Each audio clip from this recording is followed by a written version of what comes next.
స్టార్9 TV special news నేను నీరజ. ఒకప్పుడు భారతీయులంటే చాలా గొప్పగా ఉండేవారు. ఆ తర్వాత బ్రిటిష్ ఇండియాలో సంస్థానాల వరుస క్రమం అబుధాబితో మొదలైంది. 20వ శతాబ్దం ప్రారంభంలో అరేబియా ద్వీపకల్పంలో దాదాపు 1/3 బ్రిటిష్ ఇండియా సామ్రాజ్యంలో భాగంగా ఉండేది. గల్ఫ్ దేశాలు ఇండియాలో ఒక భాగంగా ఉండేవి. భారత స్వాతంత్ర్యానికి కొన్ని నెలల ముందు గల్ఫ్ దేశాలు విడిపోయాయి.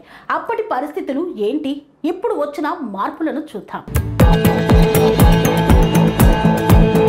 బ్రిటిష్ ఇండియా ప్రభావం ఊహించని రీతిలో గల్ఫ్పై ఉందని హోల్డన్ తెలిపారు. అనేక అసాధారణ విషయాలు ఈ కాలానికి చెందని సాంప్రదాయాలతో గల్ఫ్ నిండిపోయింది. పని మనుషులకు బేరర్లు అని, చాకలి వాళ్లను ధోబీ అని, వాచ్మెన్లను చౌకీదార్ అని పిలుస్తారు. ఆదివారాలు అతిథులకు అనేక రకాల కూరలతో మధ్యాహ్న భోజనం తయారు చేస్తారు. ఇది బ్రిటిష్ ఇండియా సాంప్రదాయం. రాజస్థాన్లో చదువుకున్న ఓమన్ సుల్తాన్కు అరబిక్ కన్నా ఉర్దూపై ఎక్కువ పట్టుంది. ఇప్పుడు తూర్పు యోమన్ అయిన క్వైటీలో సైనికులు వాడుకలో లేని హైదరాబాదీ ఆర్మీ యూనిఫామ్లతో మార్చ్ నిర్వహిస్తున్నారు. ఇక్కడ పరిస్థితులను చూస్తే కాలం 70 ఏళ్ల క్రితం ఆగిపోయినట్లు అనిపిస్తోంది. బ్రిటిష్ రాజ్యం అత్యున్నత స్థాయిలో ఉన్న సమయం. క్వీన్ విక్టోరియా పరిపాలన, గిల్బర్ట్ సులీవాన్ మ్యూజిక్ కొత్తగా ఉత్తేజకరంగా ఉంది. ఢిల్లీ నుండి హైదరాబాద్ ద్వారా దక్షిణ అరేబియా తీరానికి సంబంధం చాలా బలంగా ఉంది అని ఏడెన్ గవర్నర్ తెలిపారు. ఇప్పుడు ఎవరికీ గుర్తులేకపోయినప్పటికీ 20వ శతాబ్దం ప్రారంభంలో అరేబియా ద్వీపకల్పంలో దాదాపు 1/3 బ్రిటిష్ ఇండియా సామ్రాజ్యంలో భాగంగా ఉండేది. ఏడెన్ నుండి కువైట్ వరకు అరేబియా ప్రాంతాల సమూహపు పాలన ఢిల్లీ నుండి సాగేది. భారత రాజకీయ విభాగం అక్కడి రాజకీయాలను పర్యవేక్షించేది. భారత బలగాలు భద్రత కల్పించేవి. వారంతా భారత వైస్రాయ్కు జవాబుదారీగా ఉండేవారు. 1989లో ఇంటర్ప్రిటేషన్ యాక్ట్ ప్రకారం ఈ ప్రాంతాలన్నీ చట్టపరంగా భారత్లో భాగంగా పరిగణించేవారు. జైపూర్ వంటి భారత రాజ సంస్థానాల జాబితా అక్షర క్రమంలో అబుధాబితో ప్రారంభమయ్యేది. ఓమన్ను లాస్ బేలా లేదా కేలాట్ లాంటి భారత సామ్రాజ్యంలోని స్థానిక రాష్ట్రంగా పరిగణించాలని కూడా వైస్రాయ్ లార్డ్ కార్జన్ సూచించారు.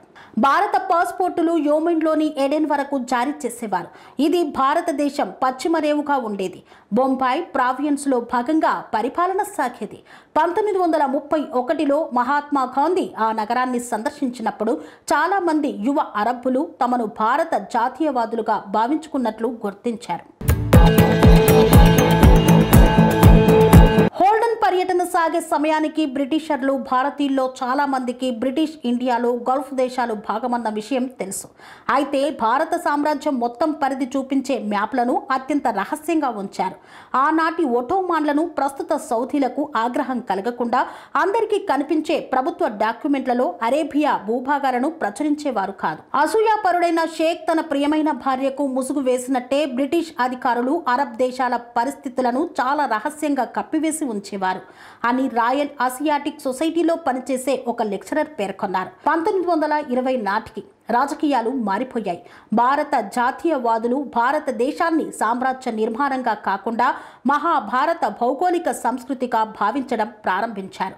భారతీయుల ఈ భావనలో సరిహద్దులను మార్చే అవకాశాన్ని లండన్ గమనించింది. 1937 ఏప్రిల్ 1న మొదటి సామ్రాజ్య విభజన అమలులోకి వచ్చింది. ఏడెన్ భారతదేశం నుండి విడిపోయింది. కింగ్ జార్జ్ 6 నుండి వచ్చిన టెలిగ్రామ్లో ఇలా ఉంది: దాదాపు 100 సంవత్సరాలుగా బ్రిటిష్ ఇండియన్ పరిపాలనలో భాగంగా ఏడెన్ ఉంది. నా భారత సామ్రాజ్యంతో ఆ రాజకీయ సంబంధం ఇప్పుడు తెగిపోయింది. ఏడెన్కు వలస రాజ్యంలో సుస్థిర స్థానం ఉంటుంది అని ఆ టెలిగ్రామ్ పేర్కొంది. గల్ఫ్ ప్రాంతం మరో దశాబ్దం పాటు భారత ప్రభుత్వ పరిధిలోనే ఉంది.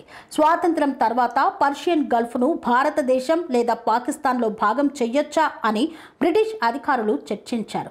గల్ఫ్ అరబ్బుల వ్యవహార బాధ్యతలను భారతీయులు లేదా పాకిస్తానీయులకు అప్పగించడం సరికాదని అప్పట్లో గల్ఫ్ నివాసి అయిన విలియం హే అన్నారు. బ్రిటిష్ ఇండియా భారతదేశం పాకిస్తాన్గా విడిపోయి స్వాతంత్ర్యం పొందడానికి కొన్ని నెలల ముందు దుబాయ్ నుండి కువైట్ వరకు గల్ఫ్ దేశాలు ఏప్రిల్ 1, 1947న భారత్ నుండి విడిపోయాయి. కొన్ని నెలల తర్వాత భారతదేశం పాకిస్తాన్ అధికారులు వందలాది రాజ సంస్థానాలకు కొత్త దేశాలలో విలీనం చేయడం ప్రారంభించినప్పుడు గల్ఫ్లోని అరబ్ దేశాలు ఆ జాబితాలో లేవు. ఎవరూ దీన్ని పట్టించుకోలేదు. 75 సంవత్సరాల తర్వాత కూడా దాని ప్రాముఖ్యత భారత్లో కానీ గల్ఫ్లో కానీ ఎవరికీ పూర్తిగా అర్థం కాలేదు. ఈ చిన్న అధికార బదిలీయే లేకపోతే ఉపఖండంలోని ఇతర రాజ సంస్థానాల తరహాలో పర్షియన్ గల్ఫ్ రెసిడెన్సీ దేశాలు స్వతంత్రం తర్వాత భారత్ లేదా పాకిస్తాన్లో భాగమయ్యేవి. బ్రిటిష్ ప్రధానమంత్రి క్లీమెంట్ ఆట్లీ బ్రిటిష్ భారతదేశంతో పాటు అరేబియన్ భూభాగాల నుండి కూడా వైదొలగాలని ప్రతిపాదించిన దానికి వ్యతిరేకత వ్యక్తమైంది. దీంతో గల్ఫ్లో మరో 24 సంవత్సరాలు బ్రిటన్ పాలన కొనసాగింది. అక్కడి ప్రభుత్వం భారత వైస్రాయ్కు కాకుండా వైట్ హాల్కు జవాబుదారీగా మారింది. గోవా పోర్చుగీస్ ఇండియా చివరి అవశేషం, పాండిచ్చేరి ఫ్రెంచ్ ఇండియా చివరి భాగంలా పర్షియన్ గల్ఫ్ అన్నది భారత సామ్రాజ్యం చివరి కోట అని గల్ఫ్ స్కాలర్ పల్ రీచ్ అన్నారు. హోల్డన్ పర్యటన నాటికి అక్కడ అధికారిక కరెన్సీ భారత రూపాయి, సులభమైన రవాణా మార్గం బ్రిటిష్ ఇండియా లైన్, 30 అరేబియా రాజ సంస్థానాలకు భారత్లో కెరియర్ నిర్మించుకున్న బ్రిటిషర్లు పరిపాలించారు. బ్రిటిష్ వారు 1971లో సుయాజ్కు తూర్పున వలస పాలన బాధ్యతల నుండి తప్పుకోవాలని నిర్ణయించి గల్ఫ్ నుండి చివరకు వైదొలగారు. బ్రిటన్ ఈస్ట్ ఇండియా కంపెనీ పాలన రోజుల నుండి మొదటిసారి గల్ఫ్ చుట్టూ ఉన్న అన్ని ప్రాంతాలు బ్రిటిష్ జోక్యం భయం లేకుండా తమ సొంత మార్గాలు వెతుక్కోవడంలో స్వేచ్ఛగా ఉన్నాయి. ఇది బ్రిటిష్ ఇండియా చివరి అవశేషం. ఇది ఇలాగే ఉంటుంది. కొన్ని సంవత్సరాలుగా కాస్త అస్పష్టంగా మరి కాస్త ఆకర్షణీయంగా ఉన్న పరిస్థితులు ఇప్పుడు ముగిసిపోయాయి అని డేవిడ్ హోల్డెన్ రాశారు. సామ్రాజ్యం పతనం తర్వాత పుట్టుకొచ్చిన జాతీయ భావనలతో బ్రిటిష్ ఇండియాతో తమ సంబంధాలను చెరిపివేయడంలో గల్ఫ్ దేశాలు సక్సెస్ అయ్యాయి. బహ్రెయిన్ నుండి దుబాయ్ వరకు చాలా మందికి బ్రిటన్తో గత సంబంధాలు గుర్తున్నాయి. కానీ ఢిల్లీ నుండి సాగిన పరిపాలన తెలియదు. ఊహాత్మక కథనాలతో రాజవంశాల ఉనికి ముందు తరాలకు తెలుస్తోంది. అయితే గల్ఫ్ దేశాల్లో సామాజిక ఆర్థిక పరంగా జరిగిన భారీ మార్పుల తర్వాత కూడా వ్యక్తిగత జ్ఞాపకాలు మిగిలే ఉన్నాయి. గల్ఫ్ స్కాలర్ పాల్ రిచ్ 2009లో ఖతార్కు చెందిన ఒక వృద్ధుడితో మాట్లాడారు. 7 లేదా 8 ఏళ్ల చిన్న వయసులో బ్రిటిష్ ఏజెంట్ అయిన భారతీయ ఉద్యోగి నుండి నేనెప్పుడూ చూడని ఆరెంజ్ పండును దొంగలించినందుకు నన్ను కొట్టారు. నాకు ఆ కోపం చాలా కాలం ఉంది అని ఆ వృద్ధుడు చెప్పాడు. తన యవ్వనంలో భారతీయులంటే ఎంతో క్రేజ్ ఉండేదని గుర్తు చేసుకున్నారు. ఇప్పుడు పరిస్థితులు మారిపోయి వారు గల్ఫ్కు కార్మికులుగా వస్తుండడం చాలా సంతోషం కలిగించిందన్నారు. ఒకప్పుడు భారత సామ్రాజ్యంలో ఏమాత్రం ప్రాధాన్యత లేని ప్రాంతంగా ఉండే దుబాయ్ ఇప్పుడు పశ్చిమ ఆసియాలో దేదీప్యమానంగా వెలిగిపోతోంది. హైదరాబాద్, జైపూర్ లేదా బహల్వర్పూర్ లాగా చమురు సంపన్నమైన గల్ఫ్ భారత్ లేదా పాకిస్తాన్లో అంతర్భాగంగా ఉండేదని, అక్కడ నివసించే మిలియన్ల మంది భారతీయులు లేదా పాకిస్తానీయులతో చాలా మందికి తెలియదన్నారు.